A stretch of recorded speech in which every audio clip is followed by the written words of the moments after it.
كلاسي كاتيجوري رقم 1. وهنا أنا بنات قبل لا أسلم عليكم حبيت أقول لكم إنه هاي هي العدسات اللي راح ألبسها من كات أوف لندن، جديدة مثل ما شفتوا. فتحتها وياكم وذبيت مي اللي كانت محتفظة بي وغسلتها بالمحلول مال العدسات، وخليت بالعلبة هم من المي مال العدسات، خليتها شوية بالعلبة وبعدين لبستها هنا مثل ما شفتوا. كانت حلوة ومريحة، يعني ما حسيت أذتني، لا حلوة. وهنا هذا الكونسيلر راح استخدمه من تارت، الدرجة مالته لايت، كلش خوش كونسيلر، يعني فعلا فلوسه بيه. وهنا نرجع شلونكم بنات حبيباتي؟ شخباركم؟ ان شاء الله كلكم بخير، وكل عام وانتم بألف خير بألف خير ان شاء الله يا ربي. وعيد أضحى مبارك عليكم، وربي يجعله عيد سعيد عليكم مع لمة الأحباب. أكيد هذا ما يصير عيد إذا ما بي الأحباب وياكم والجمعة العيلة. احنا نستعمل هاي من ريال تكنيك الاسفنجة والفرج همنا.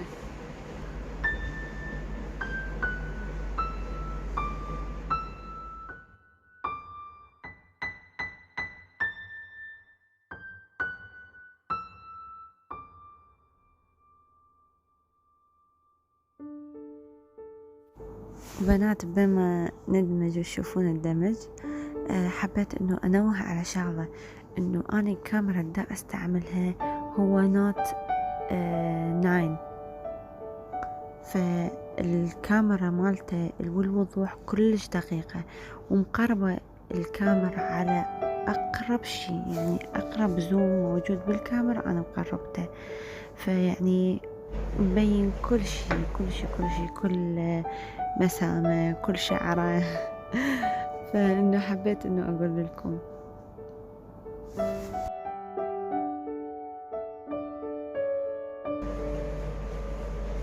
نستعمل هاي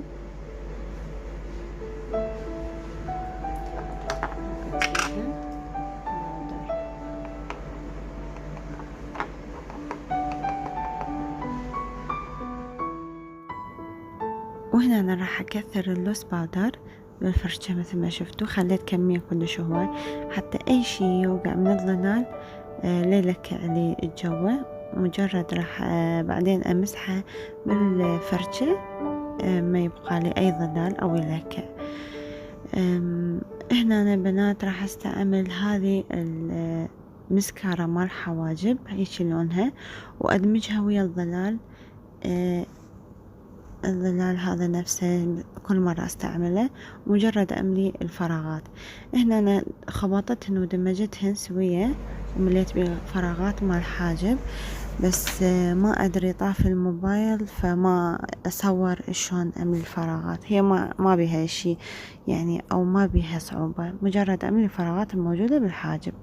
هنا انا بنات استعملت هذا الباليت من مورفي بالتعاون مع جيم تشارلز، الألوان خرافية تجنن، وخبطت هذين اللونين الأسود والبني محمر تقريبا، وبالفرشة خبطتهن، وراح أرسم الرسمة اللي أنا أريدها بهاي الطريقة. هي اللوك هذا كلش سهل، يعني مو صعب أبد.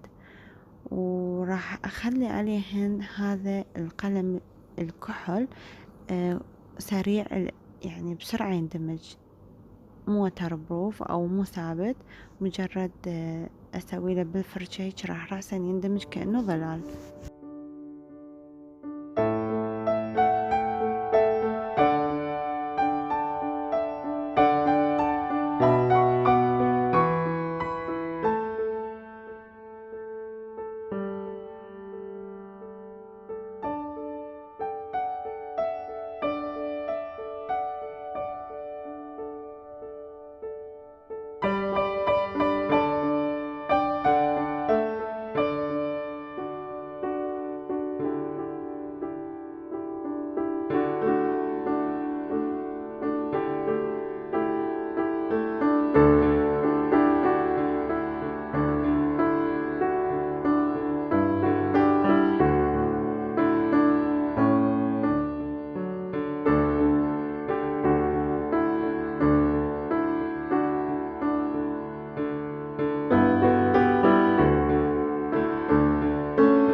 وهنا أنا أخذت شوية من الكونسيلر وحددت بيه الخط من جوا حتى يكون عدل من جوا ومن فوق مدموج بهالطريقة.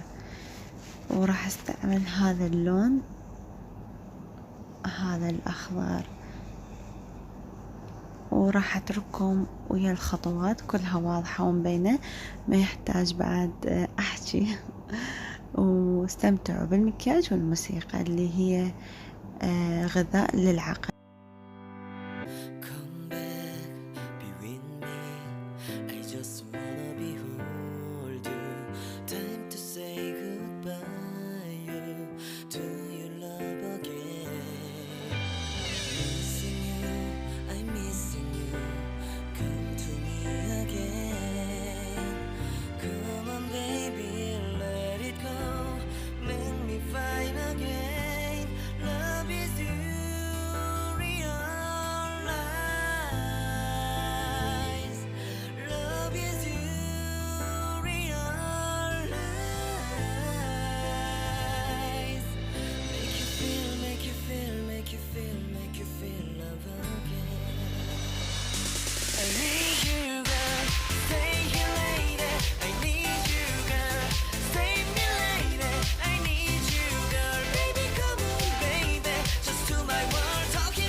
وبس بنات، هذا هو اللوك النهائي.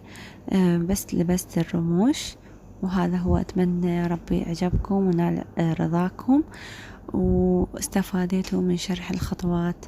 وبس بنات، وأرجع وأقول كل عام وانتم بألف خير يا رب، وعيس أضحى مبارك عليكم ويبارك كل أيامكم يا ربي. لا تنسون إذا عجبكم تسوون لايك واشتراك بالقناة وتفعيل الجرس حتى كل شي جديد أنزله يوصل لكم، وإن شاء الله متواصلين. وباي باي.